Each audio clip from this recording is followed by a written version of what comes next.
Today's video, magluluto tayo ng chicken na ginataan na meron siyang oregano. Oregano ang bango. Pakpak ng manok ang ating gagamitin. Mamaya, pakita natin. So, wait lang. Yan. Nahiwa na natin yung patatas. Nilalagyan ko siya ng patatas para hindi naman nakakasama. So, next natin ay ang luya.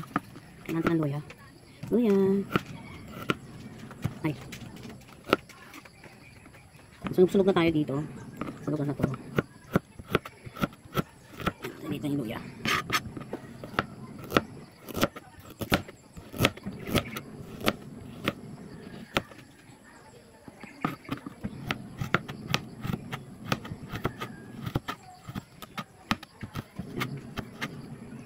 Then, sibuyas.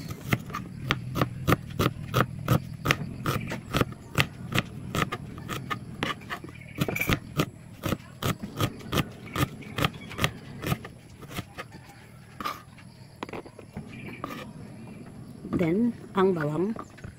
Bawang. Ninipis na. Hindi natin siya pinukpok.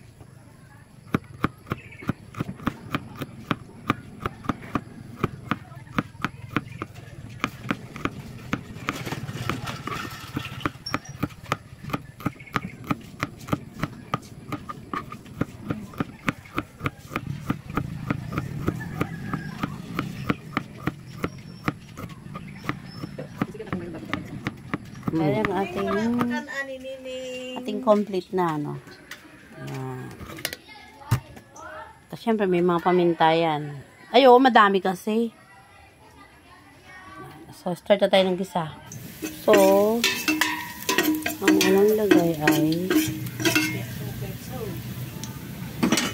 ang bawang. Tapos, luya or sibuyas.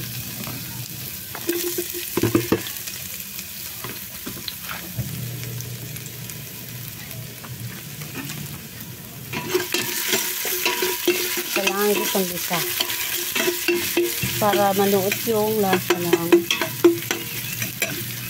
luya.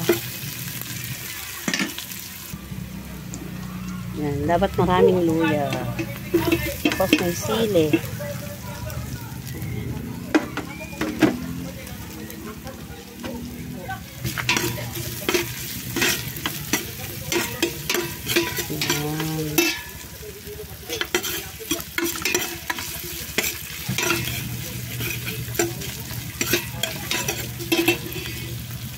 Kailangan gisang maigi yan. Hindi pa tapos. Tatakpan natin para makulog yung init. Gisa na siya. Lagayan natin ang ating manok.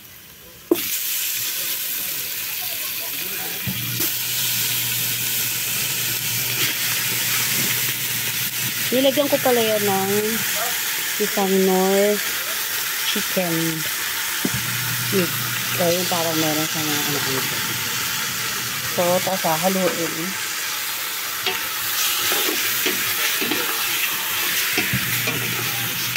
Haluin. Tapos tatakpan natin to para lumabas yung tunay na tubig ng manok.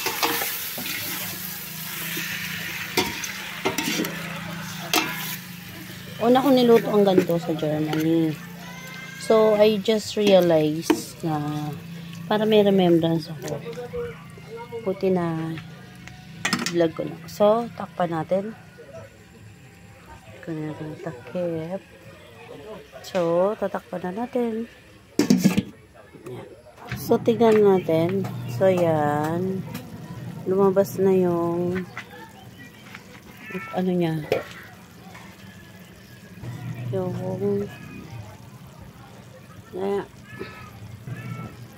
so, lalagay na natin yung oregano.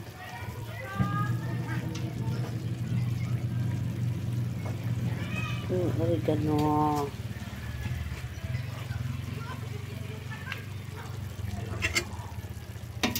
Haluin. Lobas yung tubig niya, oh. Diba?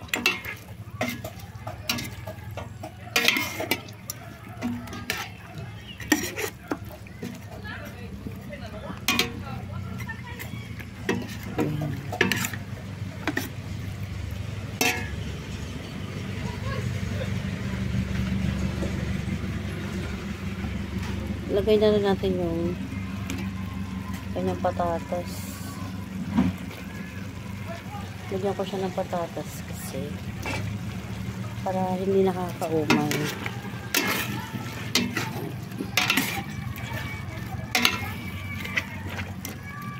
Nilabas din yung kanyang sariling tubig.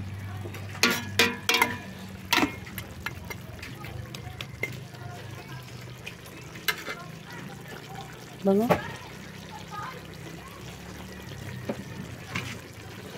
Tapos, lagay natin ang unang gata. Unang gata yan. Pag lagay yung unang gata, pwede ba natin siyang takpan. Pero pag yung last na gata na, kailangan pa-open na yan. Tapos, lakasan na natin yung kanyang apoy. Yan, ang bango.